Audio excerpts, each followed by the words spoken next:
But Dan, in the meantime, just to go back to Monday and in court, were you surprised that Peter Murrell decided to plead guilty? Was that kind of the way you thought it was going?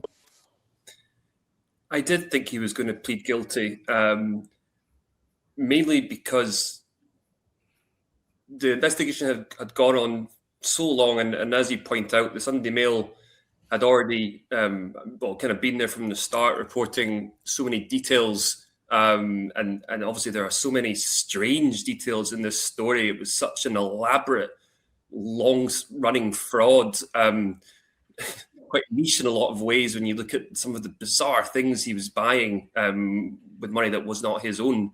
I know we're going to get onto the questions later, but it's obviously very, very convenient for the SNP and the Scottish Government that, first of all, this happened after the election. Secondly, that Murrell pleaded guilty, therefore there was no need for a trial. Yeah.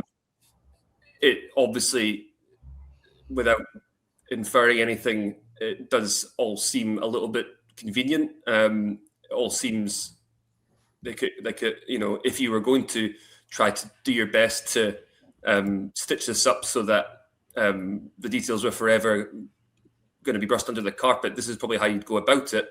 You tell Peter Murrell, take this one on the chin, plead guilty, and avoid the party that you worked for decades having to go through a long drawn-out criminal trial where the likes of Nicola Sturgeon and John Swinney would probably have ended up in a witness box. So I can't say I was surprised. I think, like a lot of people, and even me working with journalists who did a lot to uncover this, the scale of it is breathtaking. The extent to the length of time, the things he was doing, and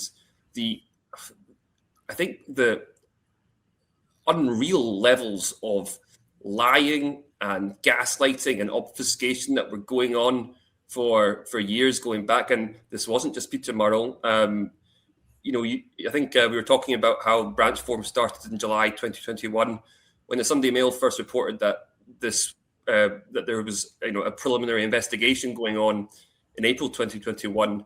We were told privately by the SNP that we were being taken in by swivel-eyed loons.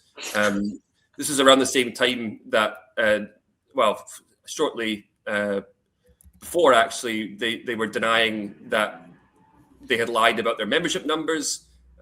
All around the same time, they were lying and covering up for the Jordan Linden scandal. It was lie after lie after lie, cover up after cover up. And as always with these things, it's the scandal and the cover up. And sometimes cover up is the bigger deal.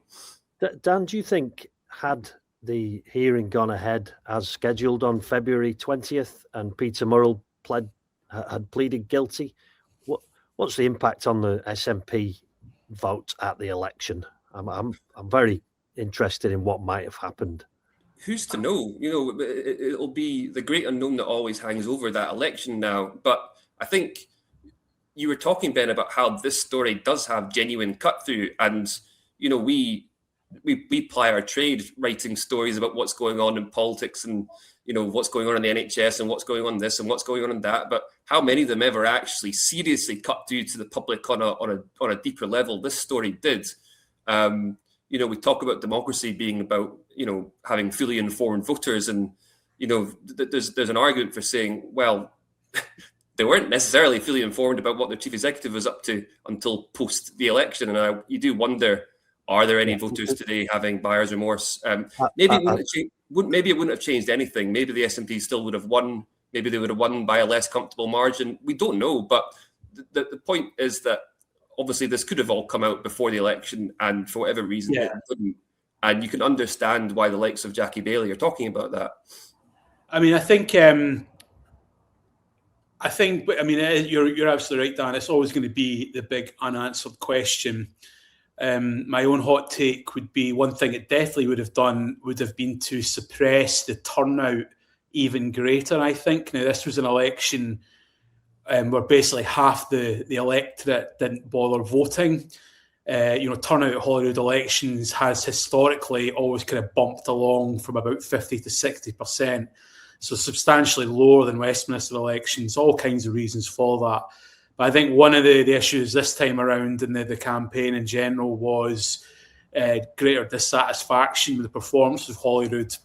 A kind of feeling that the SNP are going to be there forever.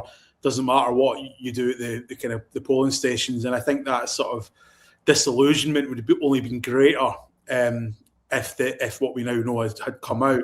But of course, we won't know. But what we can now talk about is just how bad is this going to get for the SNP?